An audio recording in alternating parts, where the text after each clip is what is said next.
Hello mga kautang, nagbabalik ang inyong number 1 palautang. Sa video na to, pag-usapan agad natin itong loan application na 2.86% lang yung tubo rito o yung interest rate. Wow. And guess what mga kautang, buo mo pong ma-receive yung pwede mong mautang dito at hindi po ito 7 days.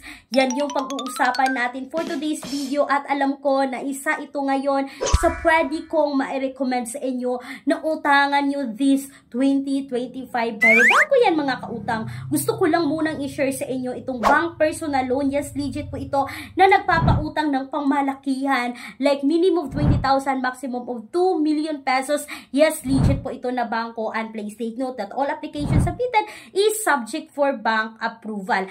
At mga kautang, hindi na natin masyadong papahabain pa yung intro. Alam ko ang dami na sa inyo ang nakapagsubok dito na kahit 1,000 lang sa unang hiram yung nakuha namin dito, okay na rin kasi buo namin na-receive yung 1,000, walang kaltas at itong loan application na to is nagpapautang up to 25,000 pesos.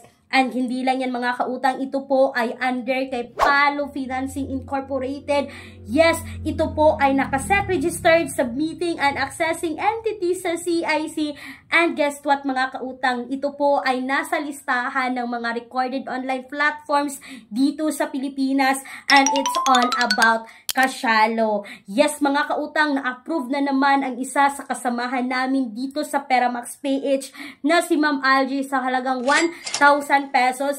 At yes, buo niyang na-receive yung 1,000 nyo at babayaran po ng 1,094.61 pesos sa loob po yan ng 14 days. So hindi siya 7 days, 14 days sa unang hiram na meron lamang interest na 28.64, which is ito yung sabi ko sa intro na 2.86% ang tubo. Pero merong service fee na 42.97, which is ang baba lang din ng service fee, at meron pang insurance fee. So bihira lang yung mga loan application ang may insurance mga kautang na makikita natin dito. Ito po ay insurance from premium fee payable to United Coconut Planters Life Insurance Corporation or CocoLife na 23 pesos.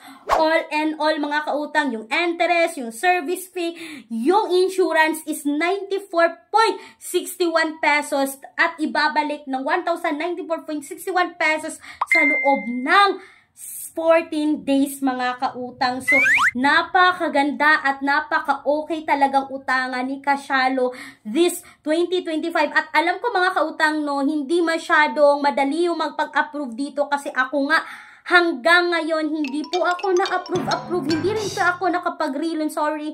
Na-approve ako dito one time. Hindi ako na-late sa pagbayad, pero hindi na ako nakapag-relon kay Cashalo. At antayin yung mga kautang, yung susunod na update natin dito, no, kung makapag-relon nga ba si Ma'am Alge dito kay Cashalo. Kasi ako, kahit hindi ako na-late sa pagbayad, hindi po ako nakapag-relon mga kautang, no. So, yayon nga yung pinaka-quick, honest review ko about kay Cashalo, no. At alam ko, kahit ngayon mga kautang masasabi kung pwede nyo subukan, and please take note ha, hindi ko po pinopromote si Cashalo. Nagandahan lang ako sa loan application na to kasi nga sobrang baba ng interest rate at hindi 7 days mga kautang.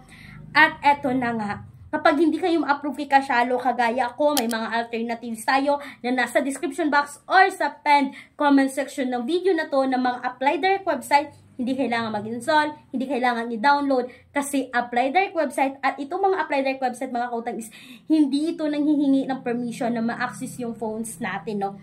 Kasi kung i-compare natin na install at download natin sa Google Play Store is nanghihingi yan ng permission na i-access yung phones natin, which is napaka-disadvantage, no. Napakalaking disadvantage kapag tayo ay mag-install at mag-download sa Google Play Store, mapa-App Store man yan kasi nanghihingi talaga yan ng permission na i-access yung phones natin. And balikan natin yung bank personal loan mga kautang, kunting update lang dito, no. Ito ay merong 1.49% to 1.99% kayo ay pwedeng ma-qualify dito kung kayo ay employed sa isang private company at least hindi bababa sa 20,000 yung monthly income ninyo kung kayo ay nasa BPO company, at least 3 years na sa company, kayo po ay pwedeng ma-qualify dito. At kung kayo ay mga business owners na nagpapatakbo ng business, no, 3 years until now, kumikita yung business nyo na hindi bababa din sa 20,000, maaari kayo ma-qualify dito. And for more details, mga kautang, kindly email me right away, clarissa@gmail.com, or you can also Viber me na makikita yung Viber number sa screen. So mga kautang, isa sa may recommend talaga natin ngayon, itong si Kashalo, for me lang ha. At mga kautang, alam ko na naisip na natin ito na hindi dapat tayo puro utang lang, no, maghanap tayo ng side hustle. Alam ko na medyo kinakapos tayo sa budget, na-short yung mga sahod natin, sahod ng husband natin or sahod ng misis natin, na-short kahit dalawa na kayo nagtatrabaho, maghanap na lang tayo ng side hustle mga kautang. May guides po ako dito sa pinned comment, 101 ways to make money online na tiyak makakatulong sa inyo in the long run po para magkaroon kayo ng side hustle. So mga kautang, sana ay nakatulong itong quick and honest review ko about kay Kashalo this 2025 na meron na namang na-approve. At ako until now, hindi ako nakapag-reloan. So once again, this is Clarice, ang inyong number 1 pala utang, dahil utang is life. Bye bye bye mga kautang!